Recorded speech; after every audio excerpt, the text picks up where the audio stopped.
SAS is the Special Forces regiment upon which all others are based. Few are tough enough to pass selection. But what does it take to survive once you make it into the Special Air Service?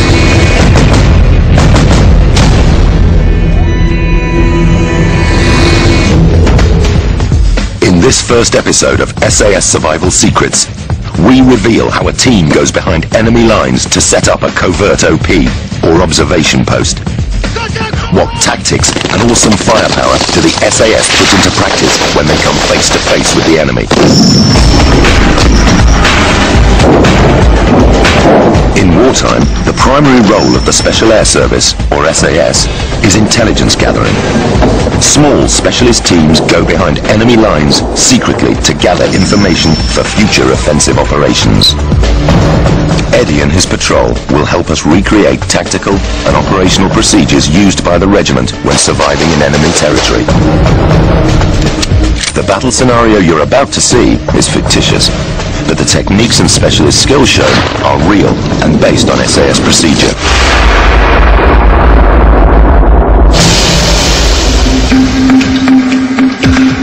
There's been a military coup in a rogue state.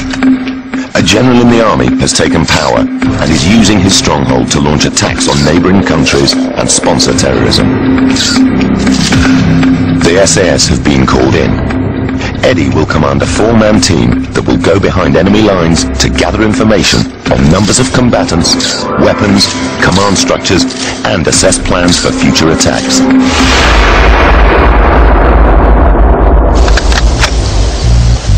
Our team have over 30 years of combined experience in the SAS. It's the combination of rigorous selection, hyper-intensive training, and specialization in skills that makes the Special Forces special. In an SAS patrol, we normally have 4 basic skills. Johnny is a lead scout in this operation. He is also a linguist, speaks Serbo-Croatian and French. John Mack, he's a radio operator. He's also a demolitions expert. Pete, he's a patrol medic. He's also a trained sniper. Myself, I'm the patrol commander. I'm a sniper specialist and a trained demolitionist. All of these skills, plus the firepower we have, makes us a formidable force.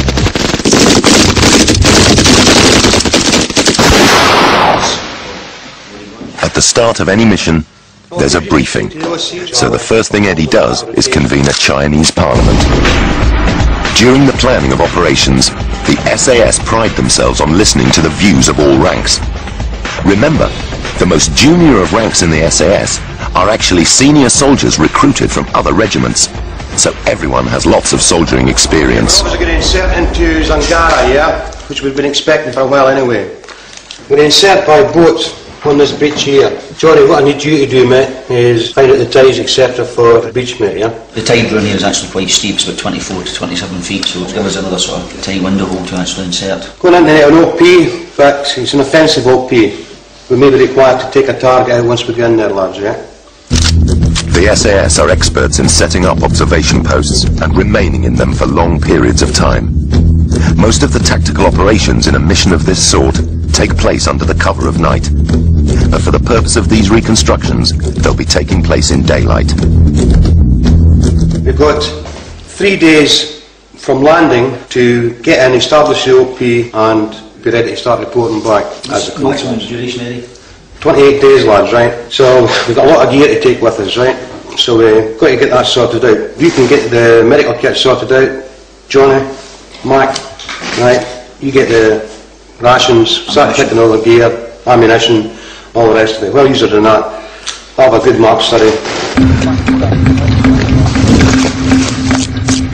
When a four-man team go on operations, they never know what they'll encounter behind enemy lines. But elite forces have to be prepared for the unexpected. What they take is crucial to their survival and combat readiness. If you go to the OP behind enemy lines for 28 days, you've got to be very selective as to what kit you take with you. This kit you see in front of you is an example of what one man in the patrol would carry. Weapons, with a sniper rifle down there, M16 and a 9mm Browning. The M16 is the standard issue American assault rifle, but the SAS was quick to adopt it for operations, as it is both lightweight, rugged, and has a high rate of fire. It can also be combined with the M203 grenade launcher. The SAS always carry pistols for personal protection. The Browning High Power and the Sig Sauer P226 are both 9mm semi-automatic weapons with considerable stopping power.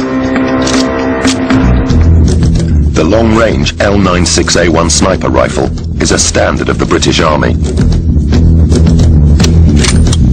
Eddie, a sniper specialist, can hit a target over 1,000 meters away, and his expertise may be called into action during the OP.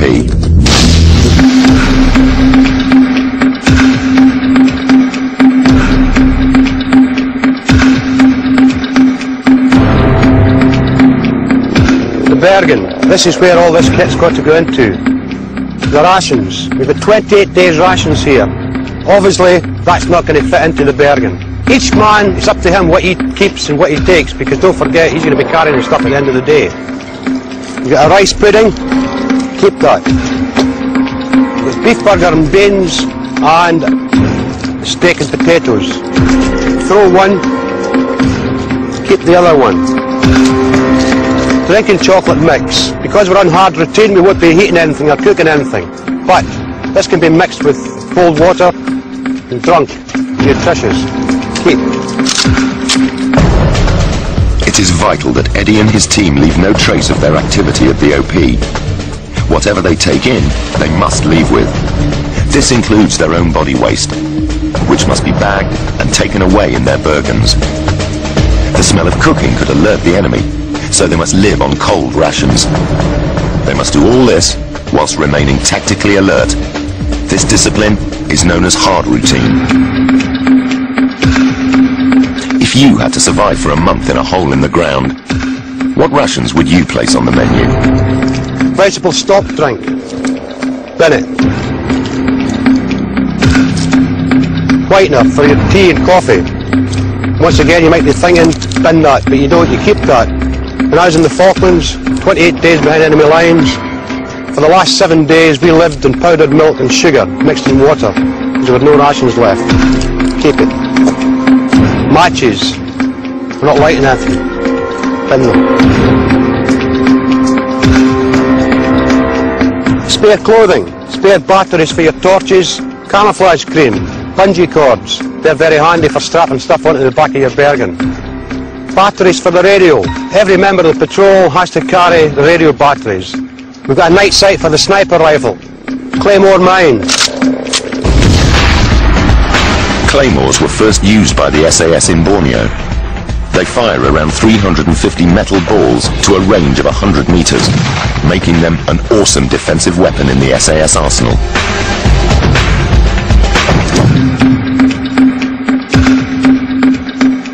Ammunition.